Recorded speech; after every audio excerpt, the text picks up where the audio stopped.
ನಮಸ್ಕಾರ ಸ್ನೇಹಿತರೆ, ಮತ್ತೊಮ್ಮೆ ನನ್ನ ಚಾನಲ್ಗೆ ಪ್ರೀತಿಯ ಸ್ವಾಗತ. Welcome back to my channel. Kannada ವರ್ಣಮಾಲೆಯನ್ನ ಆಧರಿಸಿ ರಚಿಸಲಾದಂತಹ ಗಾದೆಗಳು ಅ ಆ ಇ ಈ ಗೆ ವರ್ಣಮಾಲೆಯ ಕ್ರಮದಲ್ಲಿ ಇರುವಂತಹ ಚಿಕ್ಕ ಚಿಕ್ಕ ಗಾದೆಗಳು ಮಕ್ಕಳಿಗೆ ದೊಡ್ಡವರಿಗೆ ಭಾಷೆ ಹಾಗೂ ಜೀವನ ಪಾಠಗಳನ್ನ ಕಲಿಸುವ ಸುಲಭ ಅಮೂಲ್ಯ ಸಾಧನಗಳು ಆಗಿವೆ. ಈ ಗಾದೆಗಳನ್ನ ಕಲಿಸುವುದರಿಂದ ಏನು ಉಪಯೋಗ ಅಂದ್ರೆ ಭಾಷೆ ಕಲಿಯುವುದು ಸುಲಭ ಆಗುತ್ತೆ. ಹಾಗೇನೆ ನೈತಿಕ ಮೌಲ್ಯಗಳ ಬೋಧನೆ ಆಗುತ್ತೆ. ಅಂದ್ರೆ ವರ್ಣಮಾಲೆ ಕ್ರಮದಲ್ಲಿ ಇರುವುದರಿಂದ ಮಕ್ಕಳು ಅಕ್ಷರಗಳನ್ನ ಬೇಗನೆ ಗುರುತಿಸಿ ನೆನಪಲ್ಲಿ ಇಟ್ಕೊಳ್ತಾರೆ. ಇನ್ನು ನೈತಿಕ ಮೌಲ್ಯಗಳ ಬೋಧನೆ ಅಂದ್ರೆ ಪ್ರಾಮಾಣಿಕತೆ, ಪರಿಶ್ರಮ, ಸಹನೆ, ಸತ್ಯತೆ ಮೊದಲಾದಂತಹ ಜೀವನ ಮೌಲ್ಯಗಳನ್ನ ಈ ಗಾದೆಗಳು ನಮ್ಗೆ ಸರಳವಾಗಿ ಹೇಳ್ತವೆ. ಹಾಗೇನೆ ಮಕ್ಕಳಿಗೆ ಸ್ಮರಣ ಶಕ್ತಿಯನ್ನ ವೃದ್ಧಿ ಮಾಡ್ತವೆ. ಲಯಬದ್ಧವಾಗಿ ಚಿಕ್ಕ ವಾಕ್ಯಗಳಾಗಿರುವುದರಿಂದ ನೆನ್ಪಿಟ್ಟುಕೊಳ್ಳುವುದು ಸುಲಭ ಕೂಡ ಆಗುತ್ತೆ. ಅದಷ್ಟೇ ಅಲ್ಲ, ಮಾತೃಭಾಷೆಯ ಮೇಲೆ ಪ್ರೀತಿ ಕೂಡ ಹೆಚ್ಚಾಗುತ್ತೆ. ಕನ್ನಡದ ಸೌಂದರ್ಯ, ಸಂಸ್ಕೃತಿ ಮತ್ತು ಜನರ ಜೀವನದ ಅನುಭವಗಳನ್ನ ಮಕ್ಕಳಲ್ಲಿ ಬೆಳೆಸುತ್ತೆ. ಅದಷ್ಟೇ ಅಲ್ಲ, ಚಿಂತನಾ ಶಕ್ತಿ ಅಭಿವೃದ್ಧಿಯನ್ನ ಕೂಡ ಮಾಡುತ್ತೆ. ಗಾದೆಗಳ ಅಂತರಾಳದಲ್ಲಿ ಅಡಗಿರುವಂತಹ ಅರ್ಥವನ್ನ ಅರ್ಥ ಮಾಡಿಕೊಳ್ಳುವ ಮೂಲಕ ತರ್ಕಶಕ್ತಿ ಮತ್ತು ಬುದ್ಧಿ ಕೂಡ ಹೆಚ್ಚಾಗಿ ಬೆಳೆಯುತ್ತೆ. ಇನ್ನು ಪ್ರಾಥಮಿಕ ಹಂತದ ಪಾಠಗಳಲ್ಲಿ ಭಾಷಾ ಬೋಧನೆಗೆ ಅತ್ಯಂತ ಸಹಾಯಕ ಕೂಡ ಈ ಗಾದೆ ಮಾತುಗಳು. ಅದಷ್ಟೇ ಅಲ್ಲ, ನಮ್ಮ ಪೀಳಿಗೆಯಿಂದ ಪೀಳಿಗೆ ಸಾಗಿ ಬರುವಂತಹ ಜ್ಞಾನ ಮತ್ತು ಅನುಭವಗಳನ್ನ ಉಳಿಸುವಲ್ಲಿ ಈ ಗಾದೆಗಳು ಮಹತ್ವದ ಪಾತ್ರವನ್ನ ವಹಿಸ್ತವೆ. ಈ ಕನ್ನಡ ವರ್ಣಮಾಲೆಯ ಗಾದೆಗಳು ಇದಾವೆ ಕೇವಲ ಅಕ್ಷರ ಕಲಿಕೆಯ ಸಾಧನ ಅಷ್ಟೇ ಅಲ್ಲ, ಅವು ಜೀವನದ ಪಾಠ ಹೇಳುವಂತಹ ಗುರುಗಳು ಅಂದ್ರೂ ಕೂಡ ತಪ್ಪಾಗಲ್ಲ. ಮಕ್ಕಳ ವ್ಯಕ್ತಿತ್ವ ವಿಕಾಸಕ್ಕೂ ಭಾಷಾ ಪ್ರೌಢಿಮೆಗೂ ಕೂಡ ಈ ಒಂದು ಗಾದೆಗಳು ಅನಿವಾರ್ಯ ಅಂತಾನೆ ಹೇಳಬಹುದು. ಇನ್ನು ಬನ್ನಿ, ಆ ಇಂದ ಲಾವರೆಗೂ ಇರ್ತಕ್ಕಂತಹ ಗಾದೆಗಳನ್ನ ಈ ಒಂದು ವಿಡಿಯೋ ಮುಖಾಂತರ ಸುಲಭವಾಗಿ ತಿಳಿಸ್ಕೊಡ್ತಾ ಇದ್ದೀನಿ. ನಿಮ್ಮ ಶಾಲೆಯಲ್ಲಿ ಆಕ್ಟಿವಿಟಿ ಮಾಡ್ಬೇಕಾದ್ರೆ ಅಥವಾ ಯಾವುದೇ ಒಂದು ಕಾರ್ಯಕ್ರಮಗಳಲ್ಲೂ ಕೂಡ ಒಂದು ಚಟುವಟಿಕೆಯ ಮೂಲಕ ಮಕ್ಕಳಿಗೆ ಈ ಗಾದೆಗಳನ್ನ ತಿಳಿಸ್ಕೊಡ್ಬಹುದು. ನೋಡಿ, ಅ ಅತಿ ಆಸೆ ಗತಿ ಕೇಡು. ಅಡ್ಡಗೋಡೆಯ ಮೇಲೆ ದೀಪ ಇಟ್ಟ ಹಾಗೆ. ಅಡಿಕೆಗೆ ಹೋದ ಮಾನ ಆನೆ ಕೊಟ್ಟರು ಬರಲ್ಲ. ಹೀಗೆ ಗಾದೆಗಳನ್ನ ನಾವು ತಿಳಿಸ್ಕೊಡ್ಬಹುದು. ನೋಡಿ, ಅತಿ ಆಸೆ ಗತಿ ಕೇಡು. ಅಡ್ಡಗೋಡೆಯ ಮೇಲೆ ದೀಪ ಇಟ್ಟ ಹಾಗೆ. ಅಡಿಕೆಗೆ ಹೋದ ಮಾನ ಆನೆ ಕೊಟ್ಟರು ಬರಲ್ಲ. ನೆಕ್ಸ್ಟ್, ಆಕಳು ಕಪ್ಪಾದರೆ ಹಾಲು ಕಪ್ಪೆ. ಆರೋಗ್ಯವೇ ಮಹಾಭಾಗ್ಯ. ಆಕಳಿದ್ದವನಿಗೆ ವ್ಯಾಕುಲವಿಲ್ಲ. ಆಕಾಶ ಹರಿದು ಬೀಳುವಾಗ ಕೈ ಅಡ್ಡ ಹಿಡಿಯಬಹುದೇ. ಇನ್ನೊಮ್ಮೆ ನೋಡಿ, ಆ ಅಕ್ಷರದಿಂದ ಆರಂಭ ಆಗುವಂತಹ ಗಾದೆಗಳು. ಆಕಳು ಕಪ್ಪಾದರೆ ಹಾಲು ಕಪ್ಪೆ. ಆರೋಗ್ಯವೇ ಮಹಾಭಾಗ್ಯ. ಆಕಳಿದ್ದವನಿಗೆ ವ್ಯಾಕುಲವಿಲ್ಲ. ಆಕಾಶ ಹರಿದು ಬೀಳುವಾಗ ಕೈ ಅಡ್ಡ ಹಿಡಿಯಬಹುದೇ. ನೆಕ್ಸ್ಟ್, ಈ ಇಬ್ಬರ ಜಗಳ ಮೂರನೆಯವನಿಗೆ ಲಾಭ. ಇಬ್ಬರ ಜಗಳ ಮೂರನೆಯವನಿಗೆ ಲಾಭ. ಇವನಿಗೆ ಇವನೇ ಸಾಟಿ. ಇವನಿಗೆ ಇವನೇ ಸಾಟಿ. ನೆಕ್ಸ್ಟ್, ಈ ಅಕ್ಷರ. ಈಸಬೇಕು ಇದ್ದು ಜಯಿಸಬೇಕು.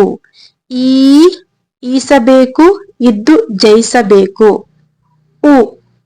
ಉಪ್ಪಿಗಿಂತ ರುಚಿ ಇಲ್ಲ, ತಾಯಿಗಿಂತ ಬಂಧುವಿಲ್ಲ. ಉಪ್ಪಿಗಿಂತ ರುಚಿ ಇಲ್ಲ, ತಾಯಿಗಿಂತ ಬಂಧುವಿಲ್ಲ. ಉಪ್ಪು ತಿಂದ ಮೇಲೆ ನೀರು ಕುಡಿಯಲೇಬೇಕು. ಉಪ್ಪು ತಿಂದ ಮೇಲೆ ನೀರು ಕುಡಿಯಲೇಬೇಕು. ಊರಿಗೆ ಅರಸನಾದರೂ ಮನೆಗೆ ಮಗ. ಊರಿಗೆ ಅರಸನಾದರೂ ಮನೆಗೆ ಮಗ. ಊರಿಗೆ ಅರಸನಾದರೂ ತಾಯಿಗೆ ಮಗನೇ. ಇಲ್ಲಿ ಮನೆಗೆ ಮಗ, ಇಲ್ಲಿ ತಾಯಿಗೆ ಮಗನೇ. ನೆಕ್ಸ್ಟ್, ಊರು ಹೋಗು ಅನ್ನುತ್ತೆ, ಕಾಡು ಬಾ ಅನ್ನುತ್ತೆ. ಊರು ಹೋಗು ಅನ್ನುತ್ತೆ, ಕಾಡು ಬಾ ಅನ್ನುತ್ತೆ. ನೆಕ್ಸ್ಟ್, ಊಟ ಬಲ್ಲವನಿಗೆ ರೋಗವಿಲ್ಲ, ಮಾತು ಬಲ್ಲವನಿಗೆ ಜಗಳವಿಲ್ಲ. ಊ ಊಟ ಬಲ್ಲವನಿಗೆ ರೋಗವಿಲ್ಲ. ಮಾತು ಬಲ್ಲವನಿಗೆ ಜಗಳವಿಲ್ಲ. ನೆಕ್ಸ್ಟ್ ರು ರು ಋಷಿ ವಾಕ್ಯ ವೇದವಾಕ್ಯ. ರು ಋಷಿ ವಾಕ್ಯ ವೇದವಾಕ್ಯ. ನೆಕ್ಸ್ಟ್ ಎ ಎಳ್ಳು ಬೆಲ್ಲ ತಿಂದು ಒಳ್ಳೆ ಮಾತಾಡಿ. ಎ ಎಳ್ಳು ಬೆಲ್ಲ ತಿಂದು ಒಳ್ಳೆ ಮಾತಾಡಿ. ಎ ಎಮ್ಮೆ ಮೇಲೆ ಮಳೆ ಸುರಿದಂತೆ. ಎ ಎಮ್ಮೆ ಮೇಲೆ ಮಳೆ ಸುರಿದಂತೆ. ಎ ಎತ್ತು ಏರಿಗೆಳೆದರೆ ಕೋಣ ನೀರಿಗೆಳೆದರೆ ಕೋಣ ನೀರಿಗೆಳೆಯಿತು. ಎತ್ತು ಏರಿಗೆಳೆದರೆ ಕೋಣ ನೀರಿಗೆಳೆಯಿತು. ನೆಕ್ಸ್ಟ್ ಐ ಐ ಐಕ್ಯಮತ್ಯವೇ ದೊಡ್ಡ ಬಲ. ಐ ಐಕ್ಯಮತ್ಯವೇ ದೊಡ್ಡ ಬಲ. ಐ ಐಕ್ಯತೆಯೇ ಬಾಳಿನ ಸಂಪತ್ತು. ಐ ಐಕ್ಯತೆಯೇ ಬಾಳಿನ ಸಂಪತ್ತು. ನೆಕ್ಸ್ಟ್ ನೋಡಿ, ಕನ್ನಡ ವರ್ಣಮಾಲೆಯ ಮೂಲಕ ಗಾದೆಗಳ ಪರಿಚಯ ಕೂಡ ಆಗ್ತಾ ಇದೆ. ಓ ಒಂದು ಕಣ್ಣಿಗೆ ಸುಣ್ಣ, ಇನ್ನೊಂದು ಕಣ್ಣಿಗೆ ಬೆಣ್ಣೆ. ಓ ಒಂದು ಕಣ್ಣಿಗೆ ಸುಣ್ಣ, ಇನ್ನೊಂದು ಕಣ್ಣಿಗೆ ಬೆಣ್ಣೆ. ಓ ಒಬ್ಬರಿಗಿಂತ ಇಬ್ಬರು ಲೇಸು. ಓ ಒಬ್ಬರಿಗಿಂತ ಇಬ್ಬರು ಲೇಸು. ನೆಕ್ಸ್ಟ್ ಓ ಓದು ಒಕ್ಕಾಲು, ಬುದ್ಧಿ ಮುಕ್ಕಾಲು.